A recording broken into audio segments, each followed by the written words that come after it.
상식적으로 생각해봐. 이번에는 어떤 특별한 옷에 대해 이야기를 좀 해보고자 합니다. 여러분이 상상할 수 있는 가장 좋은 옷은 뭘까요? 저도 옷에 대해서는 워낙 문외한입니다만 여기저기 비싸다는 명품 옷들에 대해 몇 번 들어본 적은 있습니다. 영화 중에서도 악마는 프라다를 입는다 라는 영화가 명품 옷들에 대해 다루었던 것도 기억납니다. 샤넬 같은 디자이너들이 뭐 어찌어찌 성공해서 명품 브랜드를 만들었다는 글을 읽었던 것도 같습니다. 무슨 디자이너가 만든 어떤 옷이 한 벌에 몇 억 한다는 이야기도 들었고, 제 지인 중에서도 비싼 옷을 좋아했던 친구들은 지금 걸치고 있는 옷이 몇백만 원이요. 옷장에 꽂힌 옷을 하나를 많으면 1,000만 원이라는 이야기를 들었던 기억도 있습니다. 뭐 아무래도 훌륭한 디자이너가 좋은 옷감으로 옷을 지으면 저 같은 패션 까막눈이 쿠팡에서 로켓 배송으로 주문해 입는 옷과는 품질 면에서 상대가 되지 않을 거라는 건 누구나 알 수 있습니다. 옷 이야기를 하다가 갑자기 성경 창세기를 이야기하면 좀 이상할 것 같긴 하지만 어쨌든 성경에 등장하는 최초의 옷에 대한 기록이 창세기 3장 21절에 등장합니다. 여호와 하나님이 아담과 그의 아내를 위하여 가죽옷을 지어 입히시니라인데요. 한 번만 더 읽어볼게요. 여호와 하나님이 아담과 그의 아내를 위하여 가죽옷을 입히시니라입니다. 이 사건은 워낙 유명해서 교회에 다니지 않는 사람들도 다 아는 사건입니다. 그래서 인터넷에 검색해보면 이 장면을 묘사한 수많은 이미지들이 검색됩니다. 아담과 그의 와이프인 하와가 뭔가 슬픈 분위기 속에서 무슨 옷을 입고 떠나는 모습인데요. 그 옷들을 가만히 들여다보면 옷이 좀 이상합니다. 이들이 입고 있는 옷은 대충 옛날 영화 타잔에서 타잔과 그의 와이프인 제인이 입었을 법한 무슨 각설이 거적대기 같은 옷입니다. 앞서 말했듯이 저는 패션 까막눈이자 옷을 지어본 적이 단 한 번도 없는 사람입니다만 이건 제가 대학교 1학년 때 교양 수업으로 들었을 법도 할 것 같은 패션의 이해와 실무 같은 수업에서 대학교 1학년 학생들 모아놓고 조별과제로 만들었어도 이거보다는 잘 만들었을 것 같은 옷을 지금 누가 입고 있느냐? 아담과 하와가 입고 있다는 겁니다. 자, 이제 성경대로 담담하게 읽어봅니다. 디자이너는 우주 만물을 창조하시고 모든 생명과 사람을 창조하신 하나님입니다.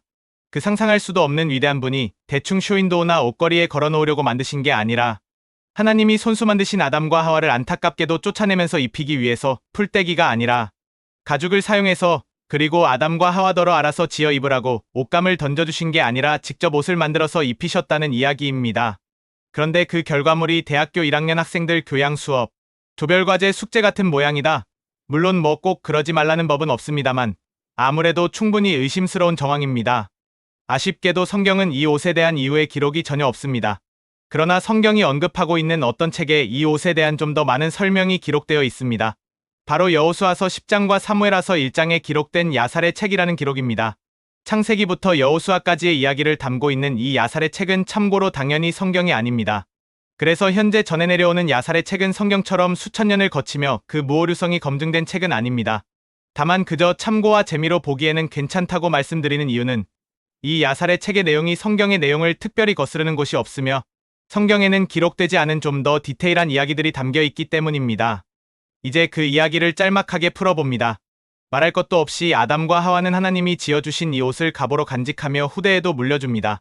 그 자손이 또 후대에 물려주고 또 물려줍니다.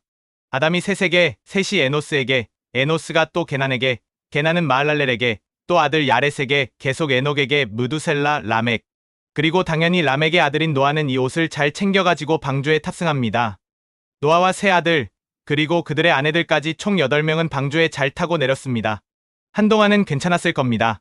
그런데 뭐가 어디서부터 잘못된 것인지 노아가 포도주에 취해서 그만 빤스도 안 입고 자고 있을 때 함이 그 하체를 보고 나머지 두 형제인 셈과 야벳에게 알립니다. 대략의 맥락상 함은 아버지를 공경히 여기지 않았던 것 같은데요.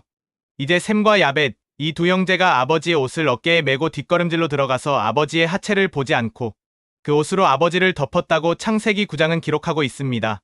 그리고 아버지인 노아는 술에서 깬 후에 함이 한 짓을 알게 되고는 함의 아들인 가나안에게는 저주를, 셈과 야벳에게는 축복을 하는 장면이 나옵니다. 가나안은 셈의 종이 되고 야벳은 창대하게 하사 셈의 장막에 거하게 하시고 가나안은 그의 종이 되게 하시기를 원하노라 하였더라 라고 기록합니다. 이런 저주와 축복을 받았다면 적어도 이때부터이거나 아니면 그 이전부터 이 삼형제의 우애는 안 봐도 비디오가 아닐까 싶은데요. 아무튼 야살의 책에 따르면 원래 노아는 자기들의 조상들이 그랬듯이 이 가죽옷을 적장자인 셈에게 물려주었습니다. 그런데 함이 이 옷을 훔쳐가지고 형제들로부터 숨겼다고 합니다. 그래놓고 이 함은 자기 맏아들 구스에게 비밀리에 이 옷을 주었고 구스 역시 당연히 이 옷의 존재를 다른 형제들이 모르게 합니다.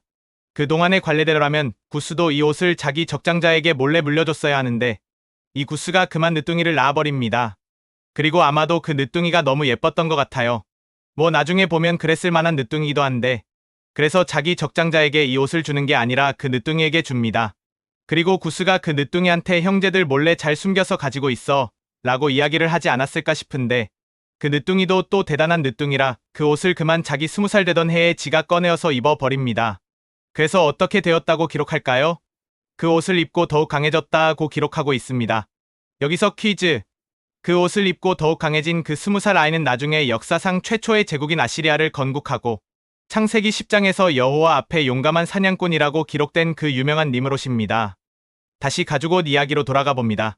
이 옷은 무려 우주 만물을 창조하신 하나님의 간 메이드 옷입니다. 정확히는 모르지만 이 옷은 외관도 외관이지만 그 내구도와 활동성, 그리고 패션 감각 측면에서도 설명할 수 없이 어마어마했겠죠.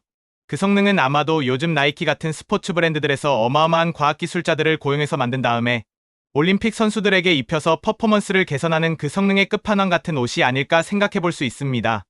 게다가 가죽옷의 가죽은 아마도 어떤 동물로부터 취한 것입니다. 그렇다면 그 동물은 뭘까요? 단일 재질이었다면 동물 한 마리 정도이겠지만 여러 동물로부터 취해진 합성 가죽이었을 수도 있습니다. 그리고 그 당시에는 지금은 존재하지 않고 화성 나부랭이들로만 발견되는 어마어마한 전설의 동물들이 지천으로 살고 있었던 때입니다.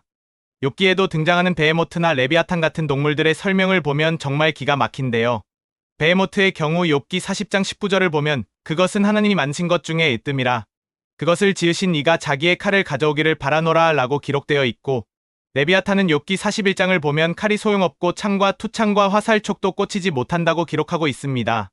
지금의 가죽이야 질겨봐야 호랑이와 악어 정도이겠습니다만 만약 아담의 가죽옷이 이런 전설의 동물들의 가죽으로 만들어졌다면 아마도 원래부터 강했을 니므롯이 간 메이드 가죽옷을 입었을 때 어떤 존재가 되었을지 우리는 아이언맨 같은 영화를 떠올리게 되지 않을까 싶습니다. 그 전설의 니므롯은 여러 전쟁에서 승리하며 우리나라의 기록에도 아수라는 기록이 있을 만큼 강력했던 최초의 제국인 아시리아를 세웁니다. 니므롯은 또 하나의 엄청난 전설인 바벨탑의 건설을 주도한 인물로도 이야기됩니다. 야살의 책은 이 바벨탑의 규모와 건축 과정, 그리고 멸망하게 된 과정에 대해서도 기록하고 있는데요. 니므롯의 군대 장관으로 일했고 훗날 아브라함이 되는 아브람의 아버지이기도 한 데라의 이야기와 아브람의 탄생의 비밀에 대해서도 이야기합니다. 그리고 이 전설의 니므롯이 훗날 누구에게 어떻게 죽임을 당하는지도 기록합니다만 그 이야기는 나중에 다른 영상에서 말씀드리겠습니다. 성경은 아무래도 오래된 기록이다 보니 현대인의 성경이나 쉬운 성경으로 읽는다고 해도 다소 어려운 책입니다. 그리고 믿기 힘든 이야기들도 많이 나옵니다. 그러나 이 책에 성경이라는 이름이 붙은 것에는 그만한 이유가 있습니다. 일단 세상의 시작부터 끝까지, 그리고 이 세상이 아니라 저 세상까지 이야기하고 있는 책에 우리의 경험 안에서 이해할 수 있는 내용들만으로 꽉 차 있다면 그 역시 이상할 것이고, 또 하나는 그런 어마어마한 이야기를 담고 있는 책인데도 불구하고 수천 년간 전해 내려오면서 수많은 사람들로부터 받아온 비판에도 불구하고 여전히 우뚝 서 있는 책이라는 점이 그렇습니다. 모든 책이 그러하듯 성경도 일종의 진술이자 주장입니다. 그리고 진술과 주장이 모순되지 않고 앞뒤가 맞는지 생각해보려면 일단은 그 주장에 대해 신뢰해보려는 마음을 가져야 합니다. 살인을 저질렀다고 법정에 선 피고에게 아무리 미운 마음이 들더라도 판사도 검사도 변호사도 배심원도 그의 주장을 사실이라고 생각하며 들어본 다음에서야 그 주장이 앞뒤가 맞는지 틀린 말은 없는지 비판을 하더라도 하는 것이 당연한 일입니다. 당신이 본 적도 없는 하나님이 주신 경건한 말씀이라는 생각을 가지지는 않더라도 무턱대고 말도 안 되는 이야기라고 생각하면 아예 처음부터 읽어지지가 않을 겁니다. 다만 좀 길고 두껍긴 한데요. 성경은 총 66권의 작은 기록들로 묶인 책이니 하나하나 뜯어서 읽어보셔도 좋습니다. 특히 창세기는 성경의 가장 첫 번째 이야기인 만큼 이게 말이 된다고 생각되어야 그 다음 이야기로 넘어갈 수 있겠죠? 만약 성경 66권 중에 단 한 권만 읽어야 한다면 저는 창세기를 강력하게 추천합니다. 상식적으로 생각을 해봐. 이제 마칠 시간입니다. 다음 이야기로 만나요.